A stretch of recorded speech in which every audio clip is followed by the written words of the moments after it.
Hello guys, welcome to Gyansthali classes. आज का lecture है हमारा वो पॉलिटी पे होगा। पॉलिटी पे हमने जो पिछला वीडियो था वो प्रेम्बल पढ़ा था उसमें हमने, तो आज हम पढ़ेंगे इसमें सोर्सेस ऑफ इंडियन कॉन्स्टिट्यूशन। ठीक है, तो देखिए जैसे सबको पता ही है कि भारत की का जो संविधान है उसको जब हमारा संविधान बन रहा था तो संविधान सभा में बहुत सारी समितियां गठित की गई थी। ठीक है, तो जब समितियां गठित की गई तो उन लोगों ने 60 देशों का अध्ययन किया था, तब हमारा कॉन्स्टिट्यूशन तैयार हुआ। तो हर देश से कुछ ना कुछ कॉपी किया होगा। ठीक है, इसीलिए बहुत सारे लोगों ने क्या कहा है, हमारा जो इंडियन कॉन्स्टिट्यूशन है उसको बोरोइंग बैक कहा है। क्या कहा है? Borrowing back. ठीक है, बोरोइंग बैग यानी कि उधार का थैला। ठीक है, तो अभी हम पढ़ेंगे कि किस देश से क्या लिया गया है। तो लेट्स स्टार्ट। फर्स्ट है साउथ अफ्रीका। ठीक है, साउथ अफ्रीका यानी दक्षिण अफ्रीका से हमने क्या लिया? देखिए, राज्यसभा के सदस्यों का चुनाव होता है। राज्यसभा की अगर बात करें तो ये कितने मेंबर होते हैं इसमें टोटल? तो इसमें होते हैं आपके 250 यानी कि 250 सदस्य इसमें राज्यसभा में होते हैं। तो राज्यसभा के सदस्यों का चुनाव होता है, ये डायरेक्ट तो हम नहीं चुनते हैं ना, जो हमारे एमएलए चुन के जाते हैं उनके माध्यम से राज्यसभा के सदस्यों का चुनाव होता है। तो यही जो इसका इलेक्शन की प्रक्रिया वो हमने कहाँ से ली है? साउथ अफ्रीका से। ठीक है, अमेंडमेंट ऑफ सेकंड पॉइंट है अमेंडमेंट ऑफ द कॉन्स्टिट्यूशन, संविधान में संशोधन। आर्टिकल इससे संबंधित है आपका 368। ठीक है, संविधान में संशोधन किया जा सकता है, संसद संशोधन करेगी। और जो संशोधन की प्रक्रिया है वो हमने कहाँ से ग्रहण की है? वो हमने ग्रहण की है साउथ अफ्रीका से। ठीक है, इसमें होता है कि साधारण बहुमत से संशोधन किया जा सकता है। ठीक है, साधारण बहुमत हुआ, विशेष बहुमत हुआ। ठीक है, विशेष बहुमत और एक और होता है आपका विशेष बहुमत के साथ विशेष बहुमत प्लस आधे राज्यों का समर्थन। ठीक है, तो ये जो संशोधन की प्रक्रिया है ये हमने कहाँ से ली है? तो ये लिए हमने साउथ अफ्रीका से। ठीक है, तो ये चीज क्लियर हो गया। 2 पॉइंट, एक तो election of members of the Rajya Sabha and amendment of the constitution. आप देखते हैं नेक्स्ट क्या है। नेक्स्ट है हमारा जर्मनी। ठीक है, जर्मनी से क्या लिया है कि आपातकाल के दौरान मौलिक अधिकार निलंबित हैं। अगर आपातकाल की बात की जाए तो 3 तरह के आपातकाल हमारे संविधान में हैं। एक तो है आपका राष्ट्रीय, ठीक है, राष्ट्रीय आपातकाल। एक है आपका राष्ट्रपति शासन, राष्ट्रपति शासन। और एक है आपका वित्तीय आपातकाल। ठीक है, वित्तीय आपातकाल। तो अगर हम बात करें तो इससे संबंधित है राष्ट्रीय आपातकाल से आर्टिकल 352। ओके, राष्ट्रपति शासन आर्टिकल 356। ठीक है, वित्तीय आपातकाल किस आर्टिकल में, यानी कि जो इमरजेंसी लगाई जाएगी वो इससे संबंधित है हमारा आर्टिकल 360। ठीक है, अगर वित्तीय आपातकाल से क्वेश्चन आता है तो अभी तक ऐसी कोई इमरजेंसी हमारे इंडिया में नहीं लगी है, तो ये एक बार भी नहीं लगाया गया है। अब बात होती है जैसे राष्ट्रीय आपातकाल, राष्ट्रपति शासन आम बात है, जैसे सुना भी होगा आपने कभी, महाराष्ट्र में राष्ट्रपति शासन लग जाता है कभी कहीं, यानी तो राष्ट्रपति शासन तो नॉर्मल हो चुका है। उसमें क्या होता है राष्ट्रपति शासन में कि जो आपकी मंत्रिपरिषद होती है या जो विधानसभा होती है इसकी सारी शक्तियां होती हैं वो किसके हाथ में पहुंच जाती है? राष्ट्रपति के हाथ में। ठीक है, राष्ट्रपति वहां पे प्रशासक को नियुक्त करते हैं और मंत्रिपरिषद भंग हो जाती है किसी भी कारणवश, तो वो होता है आपका राष्ट्रपति शासन। ठीक है, बात करें राष्ट्रीय आपातकाल की तो राष्ट्रीय आपातकाल 3 आधार पर लगता है, तो हम आगे डिस्कस करेंगे।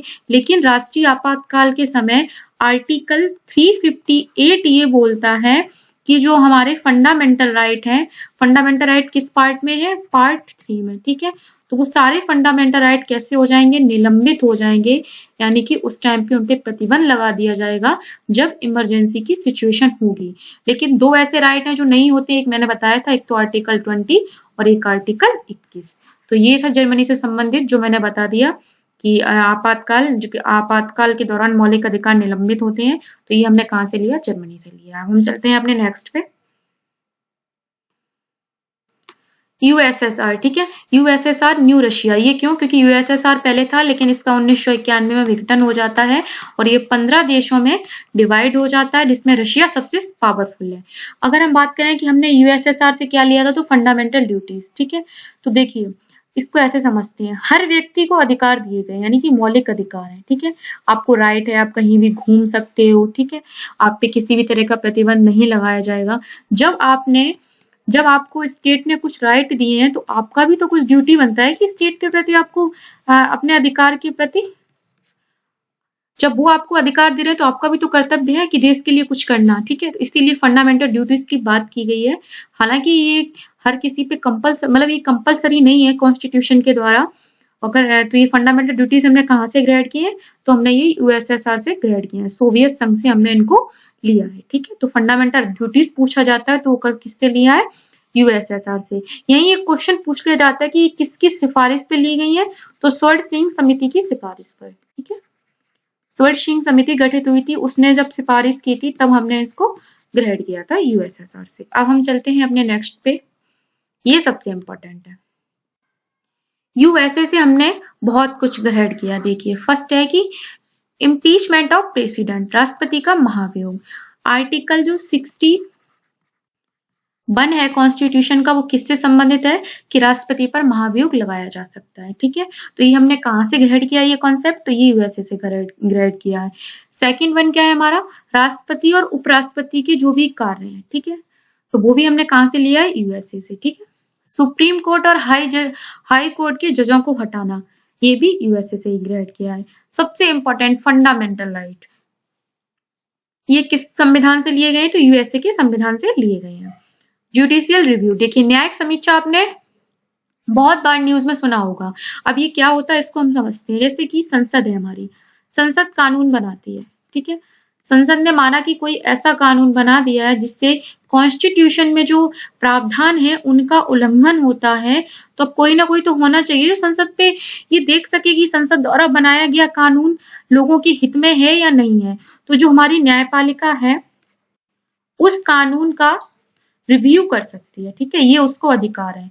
तो वो रिव्यू के अगर वो रिव्यू करेगी और पाएगी कि ये जो कानून है ये न्याय सम्मत नहीं है या संविधान के अकॉर्डिंग नहीं है, तो वो उस कानून को नल एंड वॉइड कर देती है, ठीक है। तो ये जो न्यायपालिका की शक्ति है ये हमने कहाँ से ग्रेड की है, ये हमने यूएसए के संविधान से ग्रेड किया है। तो ये मोस्ट इंपॉर्टेंट है, 2 पॉइंट 4th और 5th, ठीक है। न्यायपालिका की स्वतंत्रता, देखिए हमारे कॉन्स्टिट्यूशन में कहा गया है कि जो आपकी विधायिका होगी, विधायिका एंड कार्यपालिका न्यायपालिका ये सभी कैसे होंगी, एक दूसरे से स्वतंत्र होंगी, ठीक है। किसी के भी कार्य में कोई बाधक नहीं बनेगा। तो ये जो इंडिपेंडेंस ऑफ जुडिशरी का कॉन्सेप्ट है ये हमने कहाँ से लिया है, यूएसए के संविधान से। बाकी मोस्ट इंपॉर्टेंट ये है प्रेम्बल ऑफ द कॉन्स्टिट्यूशन। जब हमने प्रेम्बल पढ़ाई थी तो वो हमने यूएसए के कॉन्स्टिट्यूशन से ही ग्रहण की थी। ये जो हमारी प्रेम्बल स्टार्ट होती है तो फर्स्ट यही आता है, वी द पीपल, ठीक है। तो जो वी द पीपल है ये एज इट हमने उठा लिया, जैसा है वहां पे ये लिखा हुआ है हमारी प्रेम्बल में, वैसा ही सेम यूएसए के कॉन्स्टिट्यूशन में लिखा हुआ है। तो जो हमारी प्रेम्बल की जो अवधारणा है या जो कॉन्सेप्ट है वो हमने यूएसए के कॉन्स्टिट्यूशन से लिया था, ठीक है। तो ये मोस्ट इंपॉर्टेंट है 7, ये तो पूछना हर एग्जाम में आपको देखने को ही मिलेंगे। अब हम चलते हैं अपने नेक्स्ट क्वेश्चन पे। बेटा ये भी मोस्ट इंपॉर्टेंट है। देखिए जो हमारा आपने पढ़ा होगा कि पार्लियामेंट्री गवर्नमेंट, ठीक है, संसदीय सरकार। अगर हम बात करते हैं तो 2 तरह का होता है। एक कॉन्सेप्ट होता है एकात्मक सरकार, ठीक है, और एक होता है संघात्मक। एकात्मक सरकार वो होती है जहां पे सारी शक्तियां किसके पास हो, केंद्र में हो, यानी कि सेंटर में हो, ठीक है, जहां पे सेंटर पावरफुल हो। संघात्मक वो होता है जहां पे क्या हो, सेंटर प्लस स्टेट दोनों के बीच में जो शक्तियां होती हैं उनका बंटवारा हो, ठीक है, शक्तियों का बंटवारा हो, वो होता है आपका संघात्मक सरकार। ये चीज मैंने आपको एक अलग से समझा दिया है। अगर हम बात करें संसदीय सरकार की, पार्लियामेंट्री गवर्नमेंट, तो सबको पता है कि हमारे यहाँ पे संसद है, ठीक है। संसद में क्या क्या आता है, अगर संसद की बात करें तो संसद में अगर कोई आपसे पूछे कि पार्लियामेंट के अंदर क्या क्या आता है तो आप क्या बताएंगे, राज्यसभा, राज्यसभा, लोकसभा और राष्ट्रपति, ठीक है। राष्ट्रपति ये संसद का ही भाग है, ठीक है। तो ये आर्टिकल कौन सा है रिलेटेड, 79, राज्यसभा, लोकसभा और राष्ट्रपति, ठीक है, इनसे मिलकर हमारी संसद बनी गई है। अगर राज्यसभा की बात करें तो इसमें कितने मेंबर होते हैं, 250 यानी कि 250 सॉरी। लोकसभा की बात करें तो इसमें टोटल मेंबर कितने हैं, 552, ठीक है, और राष्ट्रपति तो अकेला ही होगा एक ही। तो इनसे मिलकर हमारी बनती है संसद, ठीक है।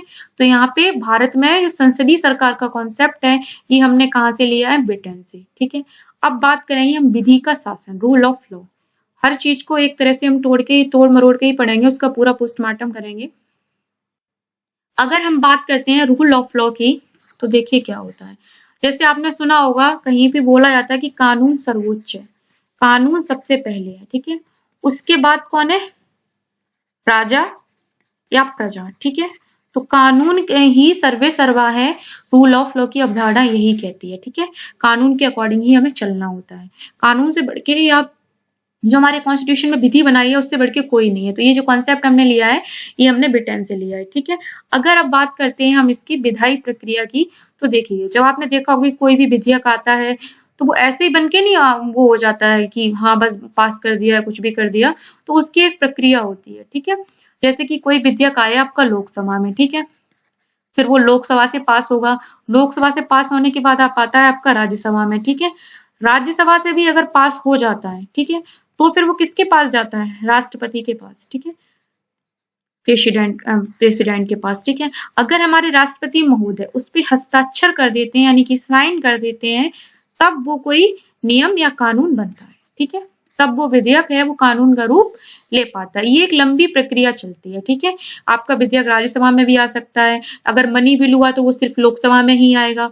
ये सारा चीज हम पढ़ेंगे, तो ये चीज हमें समझ में आ गई होगी कि प्रक्रिया चलती है, पहले लोकसभा में जाएगा, फिर वहां से पास होने के बाद राज्यसभा, वहां से पास होने के बाद राष्ट्रपति के पास जाएगा। अगर राष्ट्रपति जी साइन करते हैं तभी वो विधेयक है वो कानून बन पाता है, ठीक है। तो ये चीज यहाँ पे क्लियर हो गया होगा कि क्या होती है विधायी प्रक्रिया, कैसे कोई भी विधेयक या कोई भी कानून बनने की प्रक्रिया कैसे चलती है, ठीक है।